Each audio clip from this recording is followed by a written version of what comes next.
Let's കുക്കിൻ്റെ പുതിയൊരു എപ്പിസോഡിലേക്ക് എല്ലാവർക്കും സ്വാഗതം. ഞാനിന്നിവിടെ ഷെയർ ചെയ്യുന്ന ഒരു ഫിഷ് കറി റെസിപ്പിയാണ്. Fish curry in coconut milk. ഇതെങ്ങനെയെന്ന് തയ്യാറാക്കുന്നതെന്ന് നോക്കാം. ഒരു മിക്സിയുടെ ജാർ എടുത്ത് അതിലേക്ക് 2 ടേബിൾ സ്പൂൺ മുളക് പൊടി, 1 ടീസ്പൂൺ മല്ലിപ്പൊടി, 1/2 ടീസ്പൂൺ മഞ്ഞൾപ്പൊടി, 2 ടീസ്പൂൺ ചിരകിയ തേങ്ങ ഇതെല്ലാം കൂടി ചേർത്ത് നന്നായിട്ട് പേസ്റ്റ് പോലെ അരച്ചെടുക്കണം. അതിനുശേഷം ഒരു പാൻ വെച്ച് ചൂടാക്കി അതിലേക്ക് ആവശ്യത്തിന് കടുകിട്ട് പൊട്ടിക്കുക. കടുക് പൊട്ടിയതിന് ശേഷം വെളുത്തുള്ളി, ഇഞ്ചി, കറിവേപ്പില, പച്ചമുളക് ഇതെല്ലാം കൂടി ചേർത്ത് നന്നായിട്ടൊന്ന് വഴറ്റിയെടുക്കണം.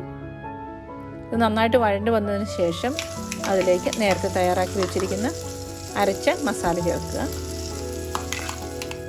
ഈ മസാല ചേർത്ത് ലോ ഫ്ലെയിമിൽ വെച്ച് നന്നായിട്ടത് എണ്ണ തെളിയുന്നത് വരെ ഒന്ന് കുക്ക് ചെയ്തെടുക്കണം.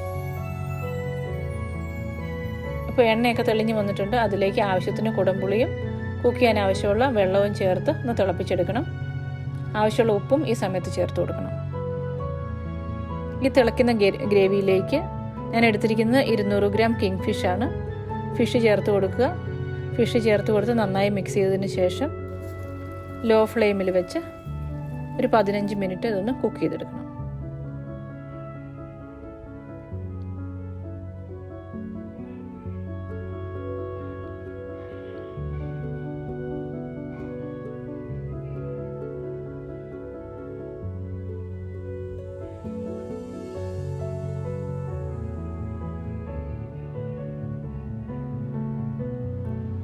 ഇപ്പോൾ ഏകദേശം 15 മിനിറ്റായി.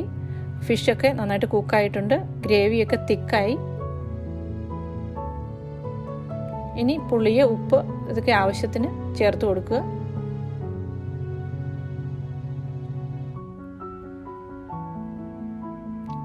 ഏറ്റവും അവസാനത്തെ സ്റ്റെപ്പായിട്ട് നേരത്തെ തയ്യാറാക്കി വെച്ചിരിക്കുന്ന തിക്കായിട്ടുള്ള കോക്കനട്ട് മിൽക്ക് കൂടി ചേർത്ത് കൊടുക്കണം.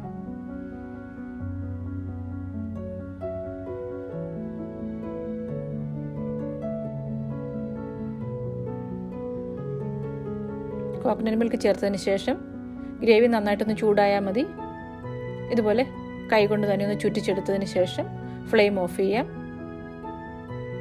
ഫ്ലെയിം ഓഫ് ചെയ്ത് ഒരു മണിക്കൂറിന് ശേഷം സെർവ് ചെയ്യുന്നതായിരിക്കും എപ്പോഴും നല്ലത്. ഫിഷ് കറി കുറച്ച് സമയം ഇരുന്ന് ആ മസാലയൊക്കെ കഷ്ണങ്ങളൊക്കെ ഒന്ന് പിടിച്ചതിന് ശേഷം മാത്രം വേണം സെർവ് ചെയ്യാൻ. അപ്പോഴേക്കും ഗ്രേവിയും കുറച്ചും കൂടെ തിക്കാകും.